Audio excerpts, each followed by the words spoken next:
Kita langsung aja ya, karena mungkin materinya agak sedikit banyak, karena kita mungkin akan kenali dari konsep dasarnya dulu biar paham. Oh, posisi anak kan seperti ini. Ini dulu ya, coba gambarin secara umumnya gitu. Kenapa belajar anak gak optimal gitu. Ini sering jadi permasalahan gitu ya. Ini anak kadang IQ-nya bagus, pinter gitu ya, cuma kadang emosinya nggak stabil. Anaknya banyak gerak aktif gitu ya. Misalkan susah fokus dianya, kemana aja nggak lihat gitu ya. Tapi dia ada profil psikologinya, IQ-nya tinggi, pinter gitu ya, cuma dia susah fokus, bagiannya gerak terus, aktif terus gitu ya. Kemudian ada yang mudah capek, anaknya mager, males gitu ya, nanti baru nulis sebaris sudah capek, nggak mau gitu ya. Kemudian yang aktif banget gitu ya, jadi untuk duduk di kursi aja kayaknya nggak tahan lama lah, sebentar lari, pengennya malah keluar gitu ya. Saya ada klien yang antara di dalam kelas sama di luar kelas, lebih banyak di luar kelasnya gitu ya. Jadi pengennya di luar aja, malas, susah untuk masuk ke kelas gitu ya. Padahal anaknya relatif ini ya, bukan anak ABK, dia anaknya pinter, IQ-nya juga pinter. Terus suruh belajar tuh dia udah nggak nyaman aja gitu ya proses ininya untuk belajarnya. Ada yang mudah lupa gitu ya, kayak tadi ya, udah pernah belajar nih perkalian tapi udah lupa aja. Atau kadang-kadang banyak sekolah yang pulang sekolah, nyampe rumah tanya guru, tanya orang tuanya, hari ini belajar apa? Nggak tahu, nggak tahu.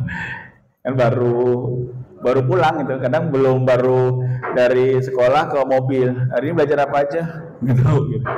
Terus hari ini ngapain aja, main sama temen ya, kadang-kadang yang diinginkan di situ ya. Kemudian ada yang mudah marah gitu ya, kesenggol dikit dia marah, ini sedikit dia marah gitu ya. Banyak kasus pada anak-anak ini. Kemudian yang kadang banyak orang yang kadang mengejas, anaknya ini malas, apa malas ya, tulis dulu, nggak malas, nanti di rumah ayo belajar dulu, malas ah, ya ini dulu malas ah. Nah, proses-proses gangguan belajar kan sebenarnya banyak ya seputar di sini gitu ya, proses gangguan kenapa belajar nggak optimal. Ya. Nah, kita harus tahu bagaimana agar belajar itu menjadi optimal gitu loh. Karena paling tidak komponen 4 ini harus bekerja dulu dengan baik gitu loh, sehingga anak belajar lebih optimal. Indra mampu bekerja dengan baik. Nah, selama ini yang sering kita kenal indra itu kan cuma panca indra ya. Ya mata, hidung, telinga, lidah gitu ya, kulit gitu ya. Kita hanya kenal panca indra. Nah, padahal indra itu sebenarnya ada 8. Ini bukan indera ke-6 tuh tidak termasuk ini ya, melihat oleh makhluk halus. Tapi indera itu ada 8. Nanti kita bahas di indera itu ada, berarti ada 3 indera lagi yang kadang kita banyak orang tua nggak tahu gitu. Kemudian atensi konsentrasi. Atensi konsentrasi kan istilahnya gerbangnya belajar ya. Kalau dia nggak bisa konsen mau belajar susah gitu loh. Dia kayak nggak punya pintunya untuk nanti bisa mengakses informasi belajar itu. Matanya masih kemana, ditanya guru masih kemana, diajarin kemana. Ini problem yang sering muncul, masalah di atensi konsentrasi. Kemudian fungsi kognisi gitu ya. Nah kalau misalkan dari tes IQ kurang gitu, biasanya emang itu ini dari anak ya, bawaan dari anak gitu.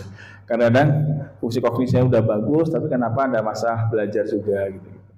Yang fungsi kognisi akan berpengaruh. Kemudian motivasi sama emosi. Emosi itu ya sebenarnya dirijennya otak. Jadi emosi itu dirijennya otak. Yang mana ini anak pinter. Cuma kalau disuruh belajar nggak mau, ya dia nggak bisa pakai kepinterannya dia gitu. Ini sering terjadi ya. Ini anak saya pinter loh ya, IQ bagus, malah superior, ada yang very superior gitu ya. Tapi dia malas banget suruh belajar gitu. Belajar nggak mau capek ini gitu. Atau udah pernah, udah ini ya, dia banyak sekali alasan gitu ya. Makanya emosi itu dia termasuk dirijennya otak gitu ya. Jadi ya dia mengendalikan anak ini untuk dia mau belajar atau enggak itu dari sistem emosinya dia. Ini penting. Yuk next. Nah ini otak Bu, ini otak manusia. Kita mulai dari otak biar nanti tahu posisi anak kita itu di mana ya. Ini otak manusia. Otak manusia itu paling lengkap dibandingkan otak binatang ya. Binatang itu kalau reptil dia hanya punya yang bawah ini, batang otak aja. Dia nggak punya limbik yang ngatur emosi. Maka kalau hewan reptil suka sekali kan dia bertelur.